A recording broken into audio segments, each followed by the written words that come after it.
Hola, ¿qué tal? Muy buenas noches. Reciban un cordial saludo de parte mía, de Carlos Reyes, miembro de la Junta Directiva de la Sociedad Peruana de Filosofía. También reciban un saludo fraterno de su presidente, Rubén Quiroz Ávila. Estamos reunidos esta noche para una entrevista a Pablo Quintanilla. Él es un filósofo bastante conocido, tiene una amplia trayectoria, escribiendo artículos, ensayos, libros, eh, de distinta índole, ligados al pensamiento peruano, latinoamericano. Eh, con él estamos esta noche. Bienvenido, Pablo. Muchísimas gracias, Carlos, por la invitación. Es un gusto y un placer. Gracias a ti, Pablo, por haber aceptado la invitación. Esta noche vamos a hablar de su libro. Él ha publicado hace poco el libro Autoconocimiento y Libertad, la vida por examinar. Este año nada más, 2025, así que está fresquecito. Eh, Vamos a empezar con una pregunta, porque allí en la parte introductoria tú mencionas que este libro nace a partir de otro, de la comprensión del otro, ¿verdad? Que lo Sí, escribiste en 2019 y tal vez sin ese libro, el anterior, no se podría comprender este. ¿Podrías comentarnos un poco más? sí, con mucho gusto. Bueno, sí se puede comprender este libro sin haber leído el anterior, o sea, no es que sea un paso previo, es más bien un complemento, diría, por la siguiente razón. El libro anterior que publiqué en efecto el año 2019 se llama La comprensión del otro, como tú has señalado, y lo que intenta abordar es la pregunta: ¿qué es comprender a otra persona? ¿Qué cosa es lo que hacemos cuando comprendemos a otra persona? ¿No? Y entonces discutimos en ese libro problemas que tienen que ver con temas psicológicos, la atribución psicológica, fenómenos evolutivos del cerebro, fenómenos ontogenéticos y la pregunta filosófica sobre la intersubjetividad, ¿no? Entonces, uno de los conceptos centrales de ese libro es el concepto de simulación, que podría entenderse como la capacidad de imaginar estados mentales ajenos o situaciones o escenarios contrafácticos. Eso es lo que nos permite comprender a otras personas, ¿no? Entonces, una vez que terminé ese libro, la pregunta siguiente era, bueno, ¿y cuál es la diferencia entre comprender o conocer la vida mental de otra persona y conocer o comprender la vida mental de uno mismo? O conocerse uno mismo. Entonces, verás que aunque son preguntas diferentes, están vinculadas entre sí. Entonces, este segundo libro versa sobre eso, ¿no? Y las preguntas también son, ¿qué tipo de conocimiento es el que tenemos de nosotros mismos que pudiera ser diferente del que tenemos de otras personas o de la realidad objetiva? ¿Es el mismo concepto de conocimiento aplicado a diferentes realidades o son conceptos distintos? ¿No? Porque uno tiende a suponer que si hay una palabra, la palabra conocimiento, hay un solo concepto, pero no necesariamente es así. Podría haber varios conceptos de conocimiento y no uno solo, aunque haya solo una palabra, ¿no? Bueno, entonces, para resumir, lo que tienen en común ambos libros, en todo caso, es el peso que se le da al concepto de simulación, ¿no? La capacidad de imaginar, como te digo, mundos posibles diferentes, escenarios alternativos, estados mentales distintos. Y la capacidad de simulación es una capacidad que hasta donde sabemos solo la tenemos los seres humanos, el Homo sapiens, hasta donde sabemos ninguna otra especie animal. Entonces, ambos libros son interdisciplinarios en la medida en que creo que es imposible al día de hoy estudiar algún tema filosófico si no es en contacto con las demás ciencias, tanto naturales como sociales. Gracias, Pablo. Ahora, entrando a este libro, tú allí mencionas dos conceptos. Por un lado está el concepto de autoconocimiento y el de libertad, que mm, mencionas también en la introducción que han sido trabajados ya por la tradición. La pregunta es si ambos conceptos han sido trabajados de forma independiente o también de forma articulada, y cuáles han sido las discusiones centrales en el pasado, porque imagino que tú has leído mucho a la tradición y a partir de ahí has dicho: "Ay, existen estos problemas o no existe este enfoque", y Claro, bueno, yo voy por ahí. claro.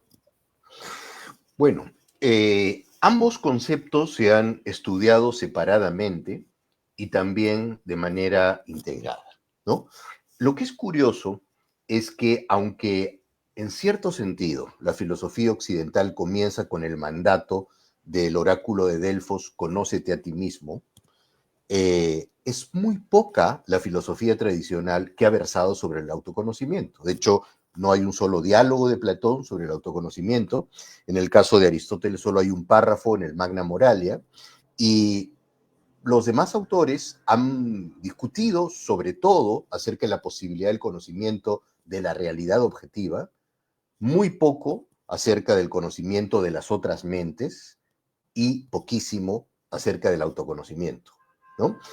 Eso tiene una explicación, y es que la filosofía moderna, sobre todo, consideraba que el autoconocimiento no es un asunto problemático, dado que nosotros tenemos una experiencia fenoménica de nuestros propios estados mentales. Pero esa idea de que somos autotransparentes, que el conocimiento que tenemos de nosotros mismos es incorregible, que es una idea cartesiana, se empieza a cuestionar desde fines del siglo XIX, con básicamente Schopenhauer, Nietzsche, por supuesto con William James y sin duda con Freud, ¿no?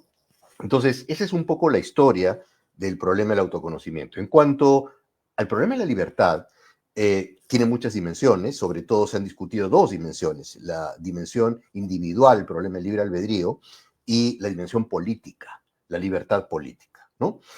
Y por supuesto hay una larga tradición de discusión sobre esto, y en el caso de la interconexión entre autoconocimiento y libertad, ha habido algunos autores que han sostenido una tesis que me parece básicamente correcta, y es que la libertad requiere de un cierto conocimiento de uno mismo.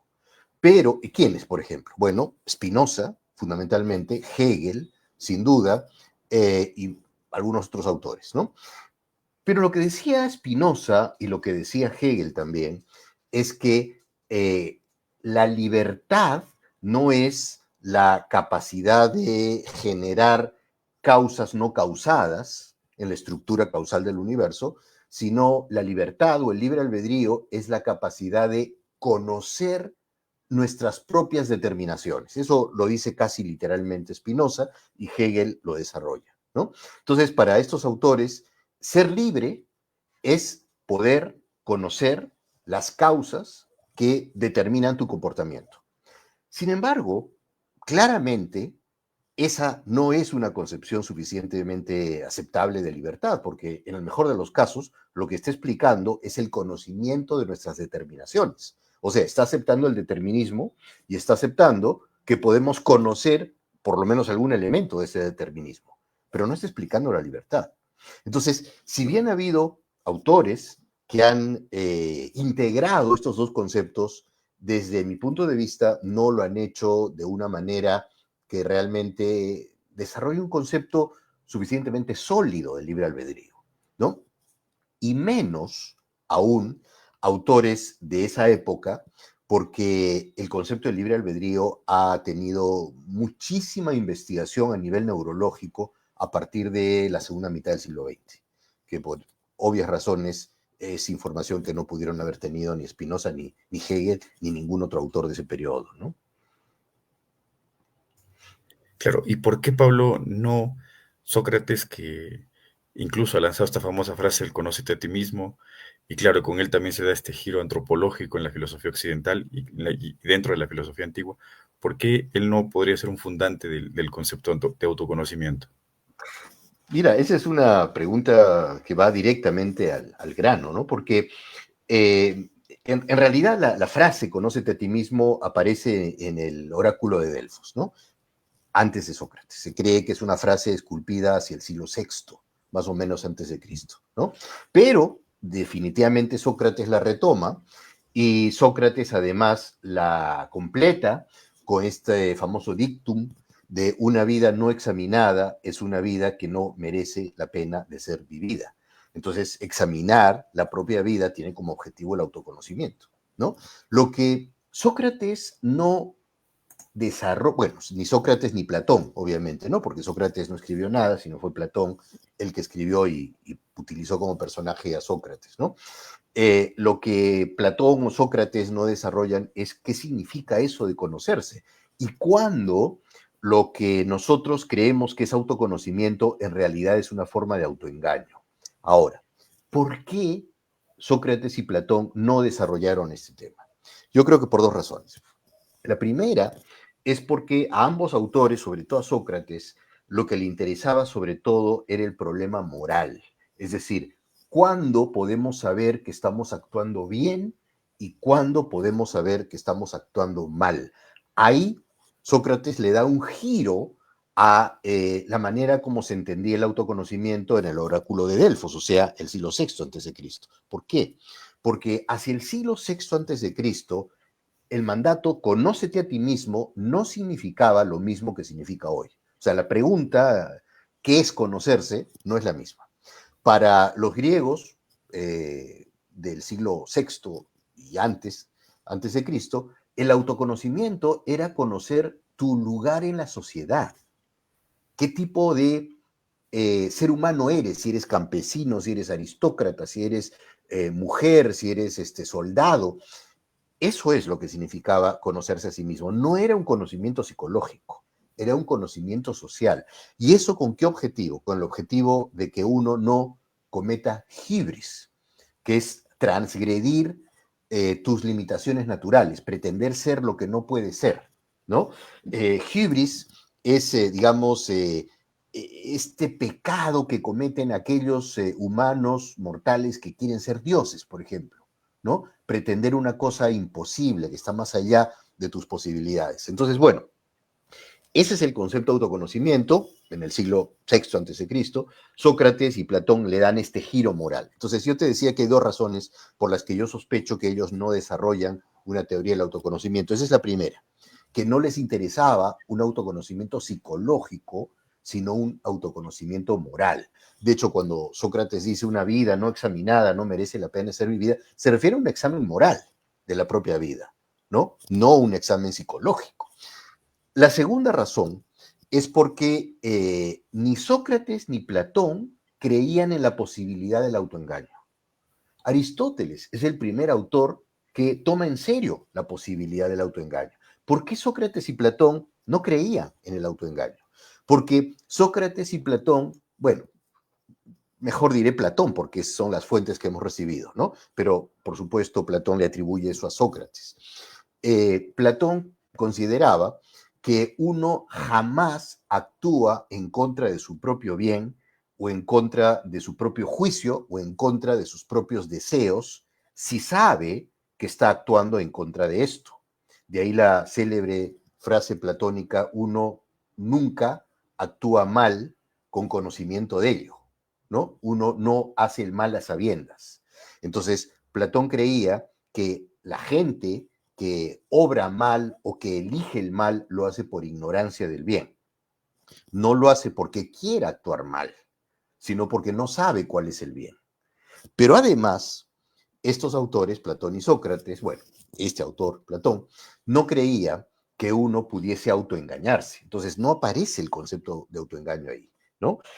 Quien aborda el problema de autoengaño por primera vez, como te dije hace un momento, es Aristóteles, ¿no? ¿En dónde? En la Ética Nicomaquea, en el libro séptimo de la Ética Nicomaquea.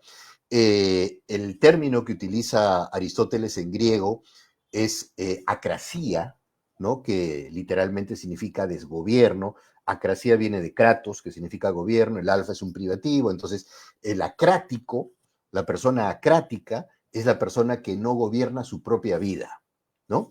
Y Aristóteles ha sido muy interpretado, muy mal interpretado también en este punto, porque hay quienes piensan que cuando Aristóteles está abordando, discutiendo el problema del autoengaño, está entendiendo la acrasia o el acrático como la situación en la que un individuo es dominado por una pulsión, por un deseo, por un instinto, por algo fuera de él, ¿no? Pero eso no es lo que Aristóteles está diciendo.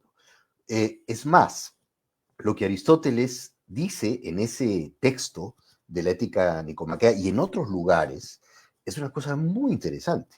Él dice, la persona obra en contra de su mejor juicio o hace algo en contra de lo que considera que es bueno porque ha olvidado transitoriamente lo que es bueno para uno. Es un olvido muy raro, ¿no? Es un olvido muy raro porque el olvido, de manera coloquial, intuitiva, es entendido como un fenómeno no voluntario. Uno no olvida voluntariamente algo. Por eso es que el olvido es tan buen pretexto, ¿no? ¿Por qué no fuiste a tal reunión? Porque me olvidé. Bueno, entonces ya te perdonan, ¿no? Pero en este caso Aristóteles dice lo siguiente, se trata de un olvido transitorio y en otros lugares dice que se trata de un olvido voluntario. Eso es rarísimo y es muy interesante.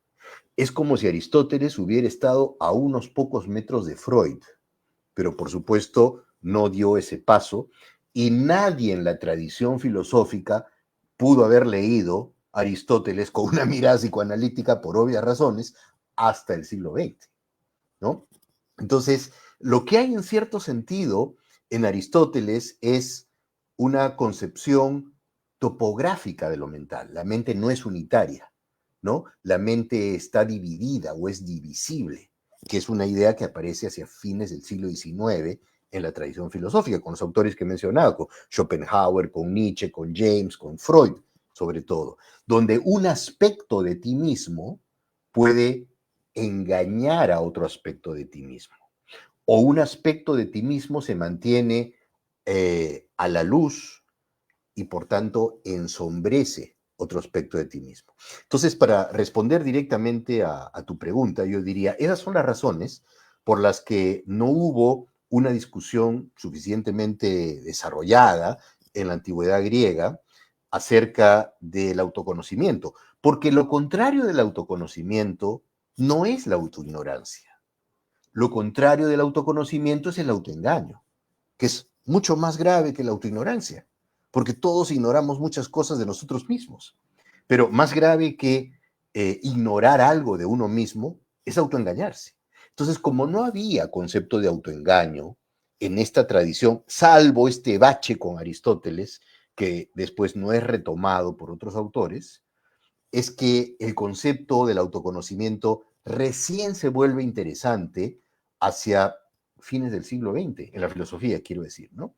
Eh, pero, sobre todo en la tradición de la filosofía analítica de la mente, y desde mi punto de vista, de una manera bastante limitada, yo diría.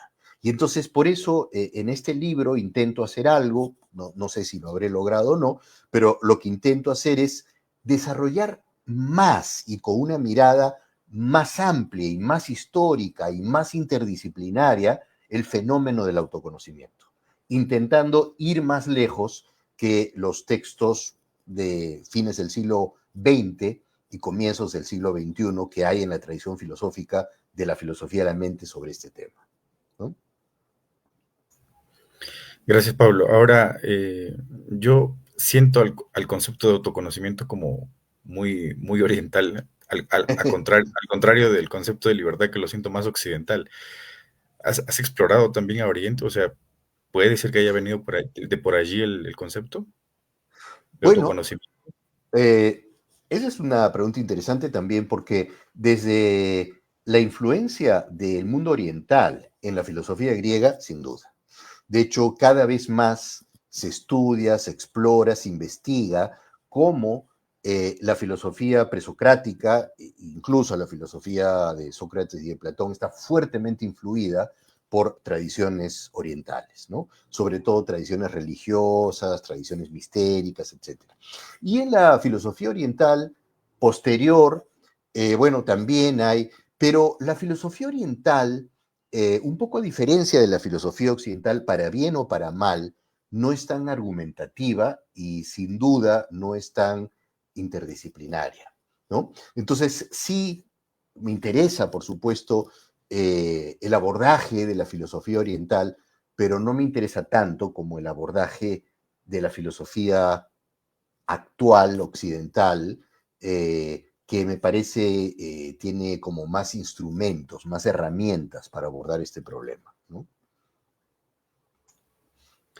Claro, y Pablo, viniendo hacia nuestra tradición, hacia el Perú y hacia Latinoamérica, bueno, nosotros somos parte de Occidente y, y bueno, a lo mejor hay filósofos también que han estado en el debate acerca de estos conceptos de ambos, ¿no? ¿Has explorado algo por allí? Sí, sobre todo en el caso del tema de la libertad, ¿no? Recuerda que cuando la filosofía peruana y latinoamericana de fines del siglo XIX se desarrolla a partir del positivismo, surge después como reacción lo que acá se llamaba el espiritualismo, que es el nombre que se le ponía al intuicionismo o vitalismo de Berzón, y el concepto central de Berzón es el concepto de libertad, de libre albedrío, ¿no? Entonces, los filósofos que abordan el tema del libre albedrío son casi todos aquellos que objetan, rechazan o superan el positivismo en favor del espiritualismo. Quizá uno de los más conocidos de ellos es Alejandro Deustua, ¿no? Pero también lo hace posteriormente Iberico y muchos otros, ¿no? Ahora, nuevamente, estamos hablando de filósofos de comienzos del siglo XX, ¿no? Al día de hoy, el desarrollo en psicología experimental, en teorías evolucionistas, en neurología, sobre el concepto de libertad, es tan grande, tan rico, tan interesante, que es eh, imposible no tomar en cuenta esa información para abordar un tema como el del libre albedrío. Y por razones obvias también, nuestros compatriotas, filósofos de comienzos del siglo XX no pudieron haber conocido estos autores, pero ni los peruanos, ni los latinoamericanos, ni de ninguna otra parte del mundo, el propio Berzón.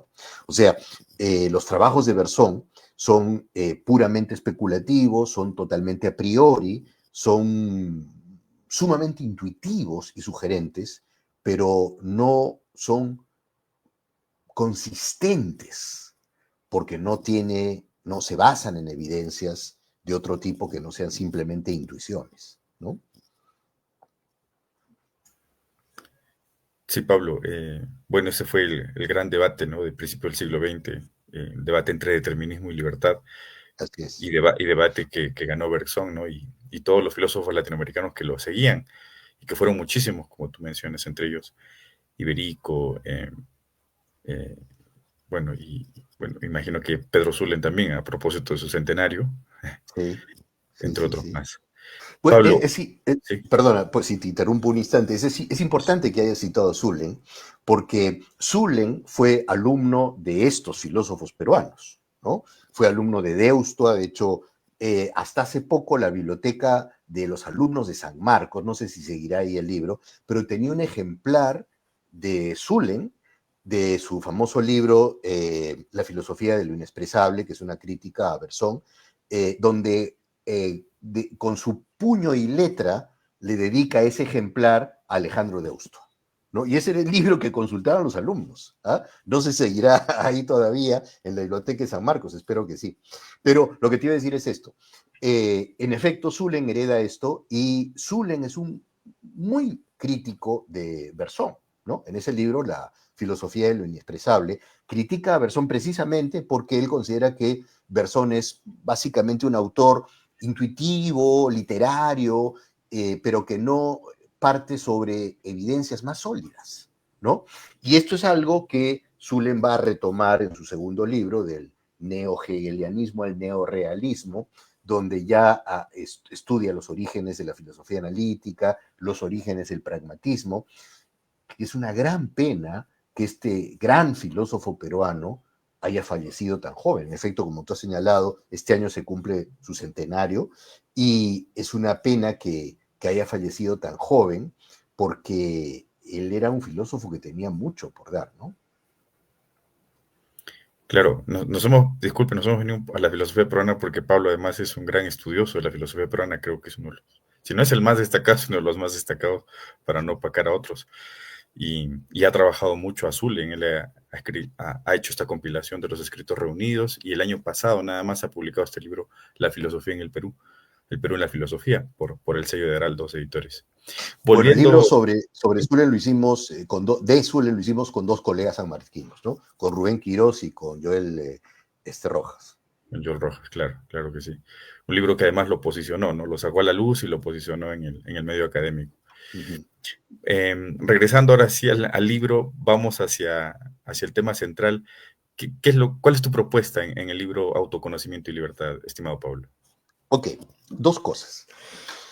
Lo primero es que intento ver cuál es la conexión entre autoconocimiento y libertad, y para ello utilizo el mismo concepto que había utilizado en mi libro La comprensión del otro, que es el concepto de simulación.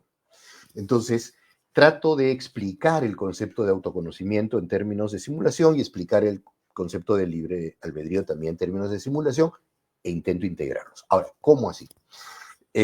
La simulación, como mencioné brevemente, es esta habilidad que tenemos los seres humanos de imaginar escenarios contrafácticos, escenarios alternativos, de imaginar que el mundo podría haber sido diferente de como es y que el mundo podrá ser diferente de como es y que yo hubiera podido ser distinto y que yo podré ser distinto si es que tomo ciertas decisiones y no otras. Hace un momento dije que hasta donde sabemos, la única especie que es capaz de tener esta habilidad es el Homo sapiens. Los animales viven una suerte de presente perpetuo. Nosotros no. Nosotros tenemos lo que se llama cronestesia, o también se llama mental time traveling, que es la capacidad de viajar imaginariamente en el tiempo. Es decir, yo puedo recordar el tipo de persona que era a los 15 años, puedo imaginar el tipo de persona que seré cuando tenga 80, si es que para entonces estoy vivo, o puedo imaginar escenarios alternativos. Muy bien. Ahora, ¿qué es lo que la mayor parte de filósofos actuales entiende por autoconocimiento? Básicamente es el conocimiento de nuestros propios estados mentales y de las causas que generaron esos estados mentales, con el objetivo de preguntarse, ¿qué soy yo? ¿Qué clase de persona soy? ¿Quién soy yo? ¿No? Muy bien, así es como se suele entender el problema del autoconocimiento al día de hoy. Pero yo creo que esa pregunta es muy limitada, porque cuando queremos conocernos, no solo queremos conocer qué clase de personas somos y cuáles son nuestros estados mentales y cuáles son las causas de nuestros estados mentales. También queremos saber qué clase de persona hubiéramos podido ser si se hubiesen dado ciertas circunstancias o no. ¿Y qué clase de persona podríamos ser de darse ciertas condiciones o de tomar ciertas condiciones? Entonces, de tomar ciertas decisiones, perdón. Entonces, aquí entra el concepto de simulación, ¿no?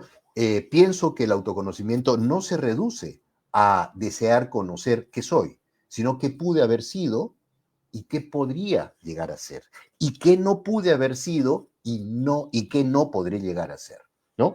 Entonces, trato de ampliar el concepto de autoconocimiento, eso por una parte. Ahora, de otro lado, el libre albedrío, intento entenderlo también de esta manera. La capacidad de simulación te permite imaginar cuáles serían los escenarios que ocurrirían contigo, con las personas que te importan, con el mundo, de optar por un camino o por otro. Entonces, cuando uno elige libremente algo, cuando tú eliges A en vez de B, es porque crees que A representa un escenario que para ti es más deseable que B. Muy bien, yo lo planteo en términos de una jerarquía de prioridades. Todos tenemos ciertas prioridades, cosas que te importan más, cosas que te importan un poco menos, cosas que te importan aún menos, etcétera. ¿Y cómo es que normalmente elegimos algo? Elegimos A y no B porque creemos que A lo que hace es priorizar aquello que te importa. Para eso, tú imaginas escenarios posibles y te imaginas a ti mismo en ese escenario o imaginas a las personas que te importan en ese escenario. Es como que yo te preguntara, Carlos, por ejemplo, ¿este verano prefieres ir de vacaciones a Máncora o prefieres ir de vacaciones al Cusco? ¿Qué vas a hacer tú para elegir? Lo que vas a hacer es imaginarte a ti mismo en Máncora o en el Cusco y preguntarte cuál de estas dos opciones eh, potencia más tu jerarquía de prioridades, las cosas que son importantes para ti, ¿no? Si es que un viaje cultural al Cusco es más interesante que un viaje que sea básicamente de descanso a Máncora o al revés porque deseas tener un tiempo de descanso o lo que fuere, ¿no? Entonces, sobre la base de tu lista de prioridades, tú simulas escenarios posibles y actúas en función precisamente a optimizar esta lista de prioridades, ¿no? Hasta ahí estoy describiendo lo que normalmente hacemos cuando elegimos, utilizando el concepto de simulación, ¿no? Pero hay un elemento adicional que es muy importante, y es que cuando imaginamos estos escenarios y elegimos, entonces de manera recursiva van modificándose nuestras prioridades, porque no solo tenemos una lista de prioridades, sino probablemente varias, van modificándose nuestras prioridades, va modificándose nuestra capacidad de simulación, va modificándose nuestra capacidad de generar escenarios alternativos o contrafácticos. Y entonces, esta complejidad de situaciones psicológicas es lo que creo yo llamamos libre albedrío. Ahora, el gran problema con el concepto de libre albedrío siempre ha sido que este concepto pareciera que implica una ruptura causal, un vacío causal en el universo. El universo está estructurado causalmente y creemos que cuando yo actúo libremente es como si interfiriera en la estructura causal del universo, generando causas no causadas, lo cual parece contraintuitivo. Es como si uno fuera una causa incausada o un motor inmóvil que empieza a generar efectos que no estaban previstos en la cadena causal del universo. Entonces, esto es muy contraintuitivo y es lo que genera el gran problema de la incompatibilidad, la aparente incompatibilidad entre determinismo y libre albedrío.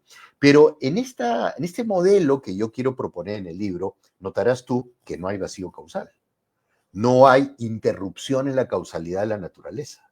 Lo que hay es una complejidad de procesos que son psicológicos, culturales, neurológicos, que implican la simulación de muchos escenarios, la simulación de estados mentales míos y ajenos, y esta complejidad, que además es recursiva, es lo que entendemos por libre albedrío, pero no hay ruptura causal. Entonces, para ponerlo en lenguaje filosófico contemporáneo, es una concepción compatibilista que en principio compatibiliza el libre albedrío con el determinismo natural, asumiendo que haya un determinismo natural, porque podría no haberlo, ¿no? Entonces lo compatibiliza, pero por sobre todas las cosas, no utiliza la idea de que para que podamos aceptar que somos libres, tenemos que interrumpir la estructura causal del universo, lo que es, como te digo, contraintuitivo. ¿Por qué es contraintuitivo? Porque esto choca contra nuestra visión científica del universo al día de hoy, ¿no?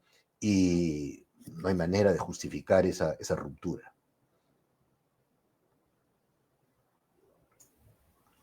Eh, Pero eh, quizá me he olvidado contestar otra parte de tu pregunta. Entonces, sí, he intentado responder eh, cómo entiendo el concepto de autoconocimiento en términos de simulación, cómo entiendo el concepto de libertad en términos de simulación y finalmente cuál es la conexión. Y la conexión sería esta, ¿no?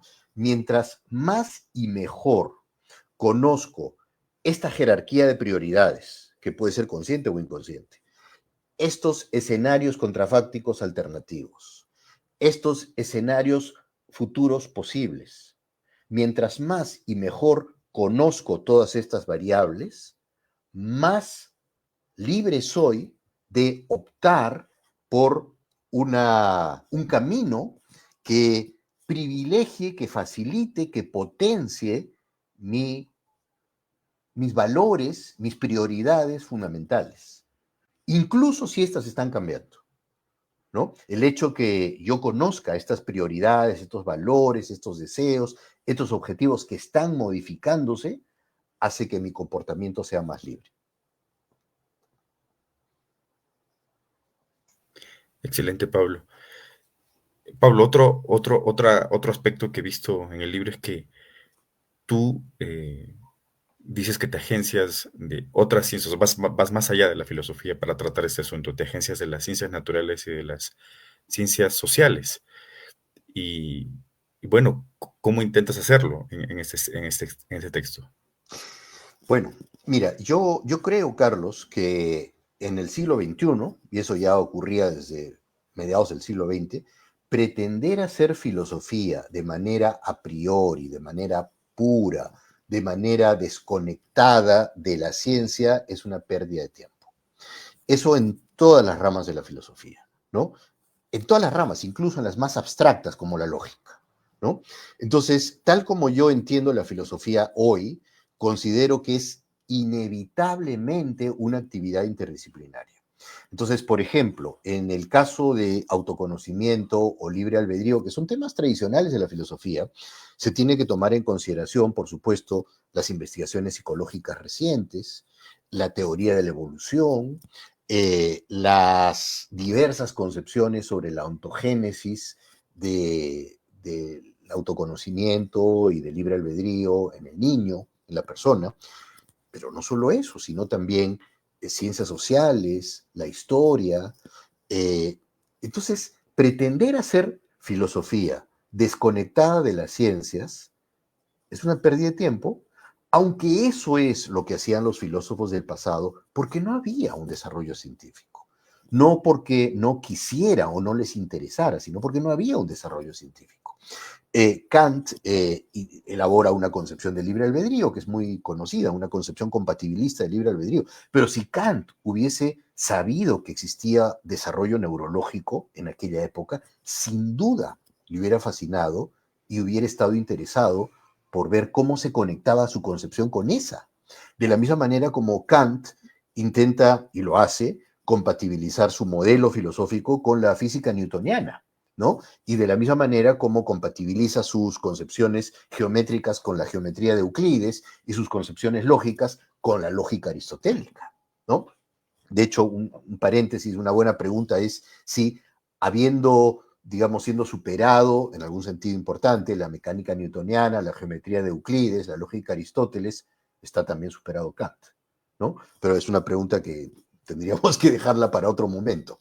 Entonces, para resumir, yo te diría, no hay rama de la filosofía al día de hoy que pueda decir algo nuevo si no es en diálogo con las ciencias.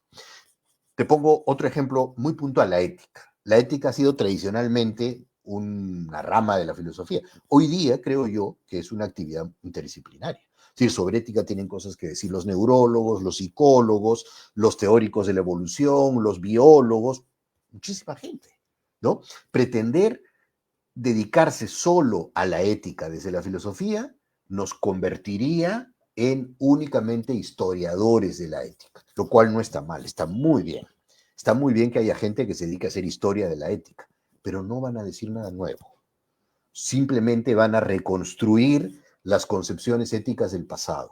No van a hacer ninguna propuesta, porque toda propuesta filosófica está inevitablemente condenada a hacerse en diálogo con las ciencias que también exploran esos objetos de estudio. O sea, la filosofía no es la única disciplina que explora esos objetos de estudio, ¿no? Pero la filosofía tiene la ventaja, por así decirlo, de que tiene una ambición macroscópica, más abarcadora. Eso es algo que no necesariamente tienen los científicos particulares. Gracias, Pablo. Te preguntaba esto porque he visto que la filosofía y los filósofos se han ido encasillando con el tiempo. He visto este fenómeno de forma reciente, ¿no? Porque antes, a principios del siglo XX y hacia atrás, he visto que los filósofos no se encasillaban en su disciplina, dialogaban con otras, ¿no? Y creo que tú intentas retomar también esa tradición que se ha perdido, ¿no? Sí, pero no yo. Es decir, hay toda hay un ejército de filósofos al día de hoy que hace eso, ¿no? Lo que pasa es que, por supuesto, es más fácil dedicarse simplemente a ser un historiador de un autor puntual o de un periodo puntual. Es mucho más sencillo porque tienes el campo ya muy delimitado. Sin embargo, hacer eso no va a generar ideas nuevas, no va a abrir nuevo territorio, ¿no? Y entonces, tal como yo veo las cosas, los filósofos vivos más interesantes son los filósofos que están navegando en aguas ajenas y que están navegando en aguas sin dueño, ¿no? Ellos son los que van a tener cosas que decir, cosas nuevas que decir, ¿no? Que no sea simplemente repetir a Aristóteles o repetir a Platón o repetir a los grandes filósofos del pasado. Excelente, Pablo. Pablo, para ir cerrando ya con la entrevista, em, este libro, bueno, en este libro hay mucha reflexión, hay mucha teoría, pero a lo mejor también puede ser una invitación para tener las cosas más claras, claro que sí, y para el cambio, ¿no? O sea, también puede ser como un manual para poder Ujú. autoconocernos más, como el mismo término lo dice, y poder también, no sé, tomar mejores decisiones a lo mejor, o sea, un libro que lleve a la vida práctica también, o que se pueda llevar a la vida práctica. En ¿Posible? en cierto sentido, sí. Lo que pasa es que cuando uno se pregunta si es que un libro filosófico puede ser útil para la vida de una persona, normalmente lo entiende de una manera más mecánica, ¿no? Si es que hay como un conjunto de consejos que uno pueda seguir. Y bueno, esos consejos no se van a encontrar en este libro, lamentablemente. Pero lo que sí hay en este libro es una reflexión sobre los procesos que están involucrados cuando nos conocemos a nosotros mismos, cuando actuamos libremente y cómo están interconectados esos procesos. Entonces, podría ocurrir, y eso sería un ideal, por supuesto, valioso, es que la reflexión sobre este tipo de procesos nos permita actuar de una manera diferente. Yo creo que sí. Yo creo que si la filosofía nos deja inmutables, si la filosofía no modifica no solo nuestra visión del mundo, que sin duda la modifica, sino nuestro actuar en el mundo. Entonces, hay algo importante que nos estamos perdiendo. Hay algo que no estamos viendo de la filosofía, ¿no? La filosofía a todo lo largo de la tradición occidental y oriental, y otras filosofías también de existir, y existen, andinas, africanas, etcétera, ha tenido siempre una pretensión existencial, ¿no? De transformarnos, convertirnos, no sé si en mejores personas, pero por lo menos en el tipo de persona que quisiéramos ser. Y si la filosofía no logra eso, es que hay algo que está mal en nuestra actividad filosófica, o estamos concibiendo mal la filosofía, o no somos suficientemente buenos filósofos, pienso. Muchas gracias, Pablo. Pablo, no te he preguntado mucho sobre más aspectos de lo central en el libro, porque la idea es que lo adquieran, ¿no? ¿Dónde pueden conseguir el libro para los interesados, Pablo? Mira, en este momento se puede conseguir de manera presencial en la librería El Virrey, también en la página del Fondo Editorial de la Universidad Católica, por delivery, ¿no? Y ya creo que en esta semana se está distribuyendo en otras librerías.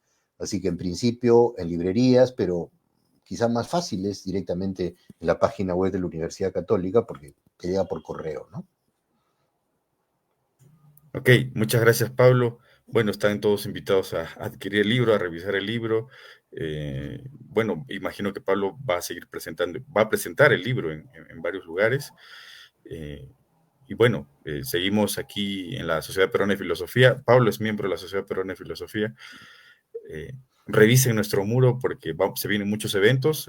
Este año es el centenario de Pedro Zulem. Se viene un dossier en la revista Tesis y también un coloquio que estamos apoyando desde la Sociedad Peruana de Filosofía, y también se viene un evento sobre Augusto Salazar Bondi.